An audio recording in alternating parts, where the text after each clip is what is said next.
It's 2012. Thanos just said, fine, I'll do it myself, and blew up cinemas. Everyone is singing Gangnam Style in the streets while I'm locked inside playing Diablo 3 instead of studying for my final exams. Well, 11 years has passed and we finally got Diablo 4, and this weekend, myself and a lot of us got our hands on this hotly awaited sequel. But was it worth the 11-year wait?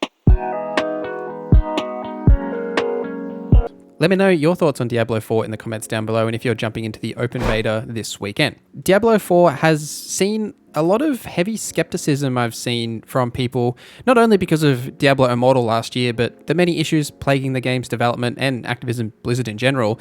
And I was surprised to see that during the weekend, just the amount of people, multiple people actually, just reached out to me in DMs and was like, hey, is this game actually good? Like, should I play this? Like, should I even care? And I mean, to answer the blunt question, yes, it's good. One of the very first things I noticed is how much the production value in terms of the presentation of cutscenes, voice acting, and just general animation has exploded. You know, it's been a long time since Diablo 3, let's be real, but just some of these scenes, especially there's one in the very early stages of like the tutorial that looks like straight out of those trailers that you would watch from Blizzard, you know, like on YouTube, that, you know, those trailers for like Overwatch, Diablo, World of Warcraft that Blizzard do that just look, you know, a tier above every other video game trailer. That's basically what some of the cutscenes in this game look like. They look exceptional, and the voice acting here is really good. I've even noticed a couple of voice actors that I recognize, that voices that I personally enjoy, so that helps. But ultimately, that production value extends past the cutscenes and that sort of thing. The story elements here of Lilith returning and being the daughter of hatred that she is, and what's kind of happening here, we don't fully understand yet, being that in the beta and the open beta next weekend, we only get up to level 25. So where that story goes, we don't rightly yet know, but it does have me intrigued, despite the fact that I don't really play Diablo games for the story. I'm interested to see what happens as the outcome as we introduce to some of these characters. The main thing for me in Diablo games is combat. Combat is king in this sort of a game, in this action RPG, and having a good combat flow that fulfills that power fantasy narrative that has all these attacks that feel real weighty and punchy to use as you defeat enemies is really important for action RPGs, and I think Blizzard have absolutely nailed this. I tried all the 3 classes throughout the early access weekend. I originally started as a rogue, and I tried to play it more like a demon hunter, I guess, as I focused more on the ranged elements. And then I switched it up for the barbarian and the sorcerer. I got the barbarian and sorcerer to about level 12, and my rogue at the time of recording, though there's still a little bit of the weekend to go, is level 20. So I haven't maxed out to 25 yet, as I've been trying to tinker with these different heroes and roles and builds, but I've thoroughly enjoyed just that feeling of combat and using those abilities, and there's that nice feeling of impact when your attacks actually land, like that little bit of screen shake and the oomph in like the sound design.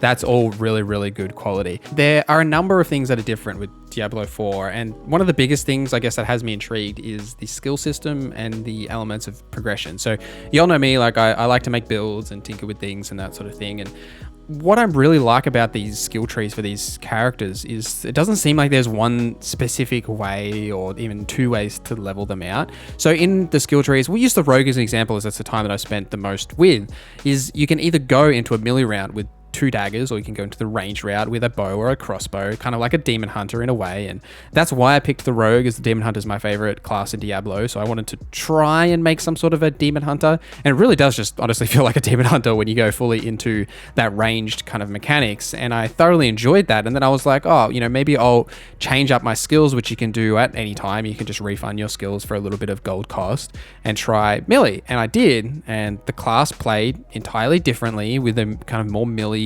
punchiness to it, and I still had a really good time focusing on some shadow elements and leaning into the explosive effects of the shadow element, as you can imbue your weapons that way, and I enjoyed that as well. And I'm sure that there are ways that you can combine these 2 elements of melee and range to make some really interesting builds, which I'm definitely going to be trying to do at launch. And all the classes seem to have that sort of complexity and different ways that you can spec them. So the sorcerer has all the different elements from cold to shock to fire, and the barbarian has 4 weapons, which seems absurd to me, but they've got two-handed weapons and a dual-wielding, like one-handed weapon in each hand that you can do for different kind of attacks and abilities. And that's just like their general kits. That's not even touching on the jewels that you can put in your gear, legendary effects from different gear that drops, as well as aspects that you can then change from those legendary effects and put the right ones into the right pieces of gear that you want. There's going to be a lot of flexibility in builds here, and that's something that I'm very excited to tinker with as the game progresses once we kind of get to launch. The open world is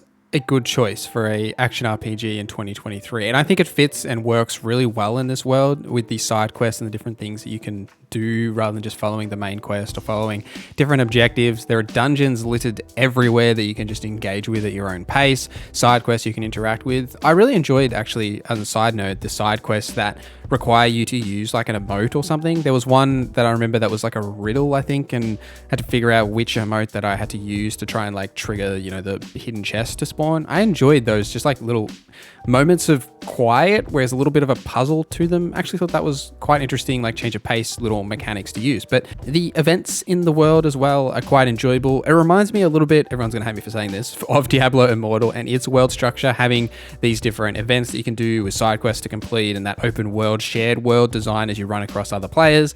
Definitely reminded me a little bit of that, but I did enjoy that aspect of running into other people, and maybe one day I'll make some friends and we can play games together, who knows. It wasn't all positive though. I've been pretty positive about the game so far because I am very positive about the game, and there's lots of things I have really enjoyed and I was quite surprised at, but there is also some negatives.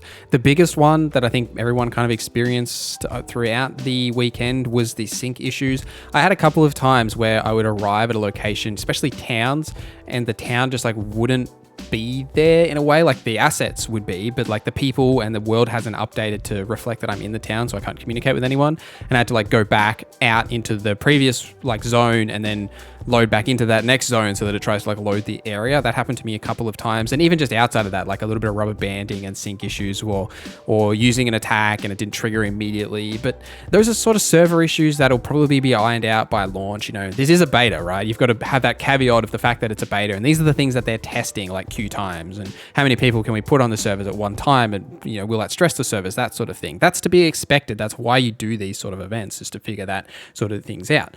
And the other thing that I don't know necessarily if it will change at launch and if it's even a big issue, but I personally felt that there's some weirdness happening with the combat balance.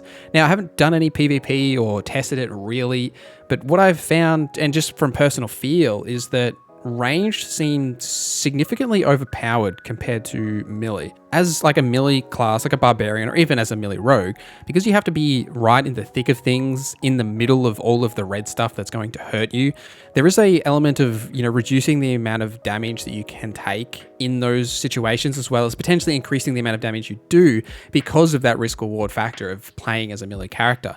What I found in Diablo 4, playing with the Sorcerer and with the Rogue, both in ranged formats, is that ranged is so much easier because you can just shoot things that are like barely on your screen and kill them before they get anywhere near you. Plus you've got ways to slow enemies or freeze enemies in their place, that sort of thing, that just make it very easy to pick up enemies without actually taking any damage or being close to them in any regard. Now, there should be a trade-off to that to some regard, and obviously as you get into harder challenges, that will change.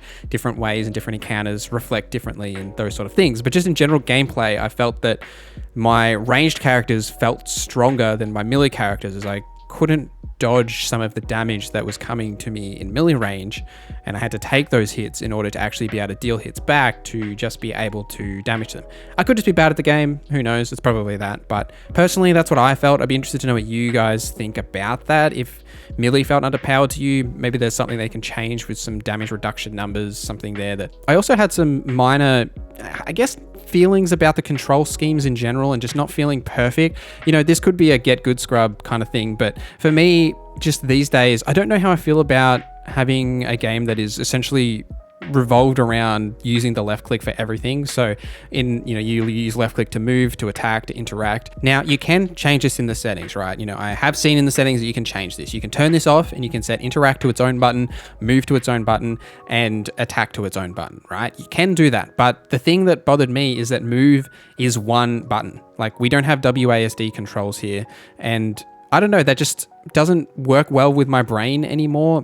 back when Diablo 3 came out, yeah, it probably did work fine, but I just have been playing so many games with WASD or even with controller that I couldn't grasp it properly. I originally tried setting move to W and just using like the W key and like moving like the mouse to move around, and that didn't feel great because I kept trying to WASD and that wasn't working. And then a friend suggested to use mouse wheel for move, and that actually worked a little bit better, and I didn't mind that. But then I just didn't feel right. And then I switched to controller and everything was like, perfect. It all makes sense. And maybe I'm just a controller scrub nowadays. I don't know, but the controller worked much better for me. Like I found that I enjoyed the combat better and felt the controls and movement just felt smoother to me, but hopefully that'll change. Like I don't know why they can't have WASD if you can have analog stick movement with a controller. I'm sure that there's a way that they could do that. But anyway, lastly, I really like that this PC port runs at 144 frames on my computer at 1440p, and it's only the beta. Like I